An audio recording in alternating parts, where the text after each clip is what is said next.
শুটবুট পরে বিয়ে বাড়িতে গিয়ে দামি উপহার চুরি, এক চোরকে গ্রেফতার করল পানিট্যাঙ্কি ফাঁড়ির পুলিশ। ধৃতের নাম মনোজ চৌধুরী, শিব মন্দিরের বাসিন্দা।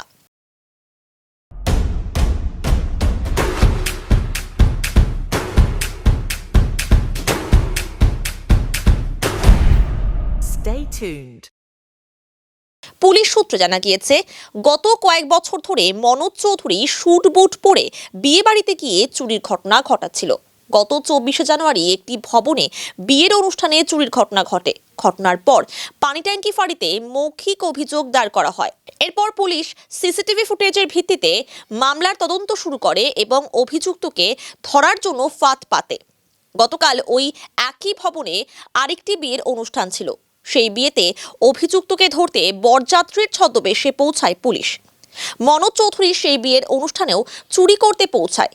এরপরই তাকে গ্রেফতার করে পানিট্যাঙ্কি ফাঁড়ির পুলিশ। আজ ধৃতকে শিলিগুড়ি আদালতে তোলা হয়। গোটা ঘটনার তদন্তে পানিট্যাঙ্কি ফাঁড়ির পুলিশ। এটা 24শে জানুয়ারি আমার মেয়ের বিয়ে ছিল। সেদিন সৌভাগ্য প্যালেসে আমরা সব বিয়ে নিয়ে ব্যস্ত ছিলাম, লোকজন দেখাশোনা করছিলাম। এর মধ্যেই যখন আমার মেয়েকে মালা বদলে করানোর জন্য নামানো হচ্ছে, তখন ভাবলাম যে ব্যাগটা আমি হাতে রাখি। ব্যাগটা নিতে গিয়ে দেখি ব্যাগটা নেই। তখন থেকেই আমরা সব ব্যস্ত হয়ে পড়ছি। ব্যাগটার মধ্যে যেহেতু এতগুলো সোনা ছিল, সেই জন্য ব্যাগটা যখন পাচ্ছি না, তখন দেখছি কিছু কিছু গিফটের প্যাকেট পড়া, অথচ গিফট নেই। দামি একটা শাড়ি ছিল ওর বৌভাতের, সেই শাড়িটা তত্ত্বে ওরা পাঠিয়েছিল, সেই শাড়ির প্যাকেটটা পরা, শাড়িটা নেই। তখন থেকেই আমরা সব খোঁজাখুঁজি অনেকক্ষণ করছি। যখন আমরা সিসিটিভি ক্যামেরায় লোকটাকে দেখতে পেলাম, তখন দেখেছি যে এর আগেই লোকটা স্টলে খাওয়া দাওয়া করছিল, হাতে একটা ব্যাগ ছিল।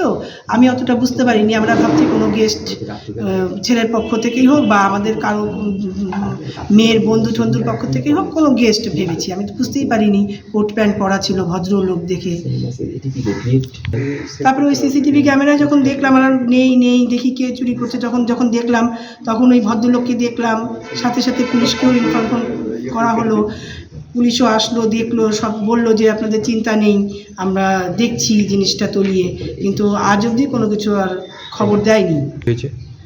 দুটো মঙ্গলসূত্র ছিল, আংটি ছিল, বেশ কিছু টাকা ছিল। টাকা তো প্রায় 50-এর মতনই ছিল, 50,000 টাকার মতনই ছিল ক্যাশ। গতকাল রাতেই একটা এফআইআর করা হয়েছে। যখন আমাদের সৌভাগ্য প্যালেস থেকে কালকে জানানো হলো যে চোর ধরা পড়ছে, আপনারা ইমিডিয়েট করুন, আমরা রাতারাতি এফআইআর করেছি।